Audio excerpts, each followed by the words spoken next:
বিয়ে শাদীর প্রয়োজন হলো, বিয়ে শাদী হলো, তোমার ছেলে মেয়ে হয়ে গেল, তোমার ছেলে মেয়ের বিয়ে দিয়ে দিলে, দাদু হয়ে গেলা, নানি হয়ে গেলা। একদিন তারা তোমাকে চার পায়ে কাঁধে করে তোমার সেই মরা দেহটাকে কাফন পরিয়ে কবরের মাঝে যেদিন নিয়ে যাবে, এইভাবে তুমি চলে গেলা, তোমার মা চলে গেছে, বাবা চলে গেছে, তোমার স্ত্রী চলে গেছে, তোমার সন্তানেরা পৃথিবীতে যখন প্রত্যেকেই বিদায় নিয়ে চলে যাবে, বিশ্বনবী মুহাম্মদ সাল্লাল্লাহু আলাইহি ওয়াসাল্লাম বলছেন, সেই হাসরের মাঠে কিয়ামতের দিনে, ওই ভয়াবহর দিনে আল্লাহু রাব্বুল আলামিন বলছেন, আমি আল্লাহু রাব্বুল আলামিন পবিত্র কোরআনের মধ্যে তো ঘোষণা করে বলেছিলাম, আল্লাহ রাব্বুল আলামিন বলছেন, ওয়া মা খালাকতুল জিন্না ওয়াল ইনসা ইল্লা লিয়াবুদুন। আল্লাহু রাব্বুল আলামিন বলেন, ও পৃথিবীর মানুষেরা, ও পৃথিবীর জিন এবং মানুষেরা, আমি আল্লাহু রাব্বুল আলামিন তোমাদের পাঠিয়েছিলাম সিজদা করার জন্য। আজকে কি আমল নিয়ে তুমি হাসরের মাঠে এসেছো? হাসরের মাঠটা কি হবে আপনাকে বুঝায়।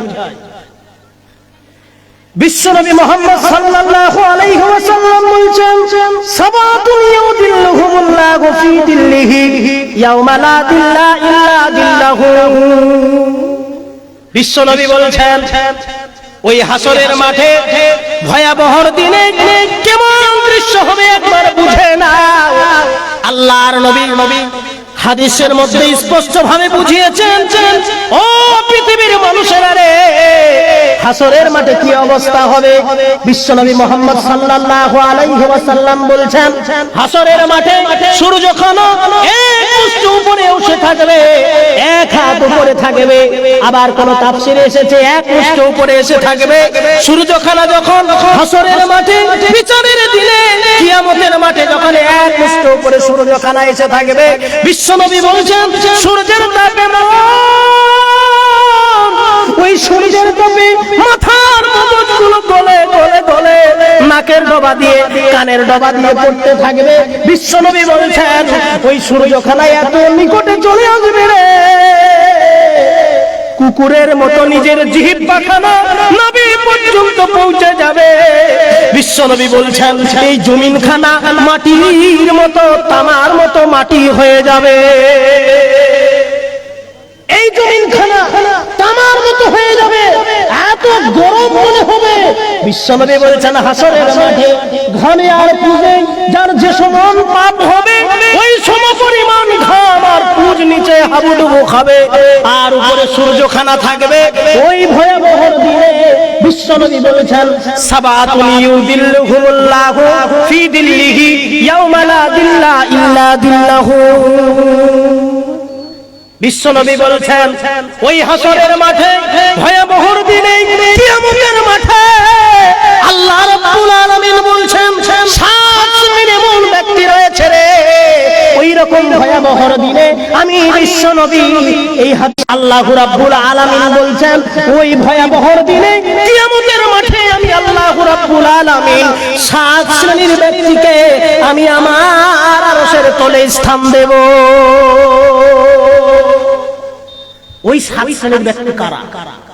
ওই ভয়াবহ দিনে যেদিন সূর্যটা এক মুষ্টি উপরে আসবে, মগজটা গলে গলে এই কানের আর নাকের ডবা দিয়ে পড়বে, আর গরম সহ্য না করতে পেরে জিহ্বাটা কুকুরের মতো পার হয়ে নাভি পর্যন্ত পৌঁছাবে, আর মাটি গরম সহ্য না করতে পারে তামার মতো হয়ে যাবে। আমার আল্লাহ রাব্বুল আলামিন বলেন, সেই দিনে আমি স্পেশাল ব্যবস্থা করে রেখেছি তাদের জন্য। আমি আল্লাহ রাব্বুল আলামিন রিজার্ভেশন করে রেখেছি সাত শ্রেণীর ব্যক্তিকে আমি আল্লাহ আমার আরশের ছায়া তলে স্থান দেব।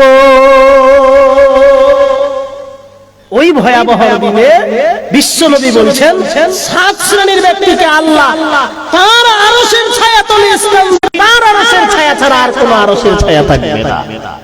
বিশ্বনবী বলছেন, সাত শ্রেণীর ব্যক্তির মধ্যে প্রথম নাম্বার শ্রেণীর ব্যক্তি হচ্ছে ওই ব্যক্তি ইমামুন আদিল, হক ন্যায় পরায়ণ সত্যবাদী, যে পৃথিবীর বুকে সত্য কথা বলেছে, সত্য প্রতি অটুট থেকেছে, বাবার বিরুদ্ধে বিচার এসেছে সত্য বলবে, স্ত্রীর বিরুদ্ধে বিচার এসেছে সত্য বলবে, মেম্বারের পক্ষে বিচার দেবে না, হেড শিক্ষকের পক্ষে বিচার দেবে না, যে হক বিচার হবে।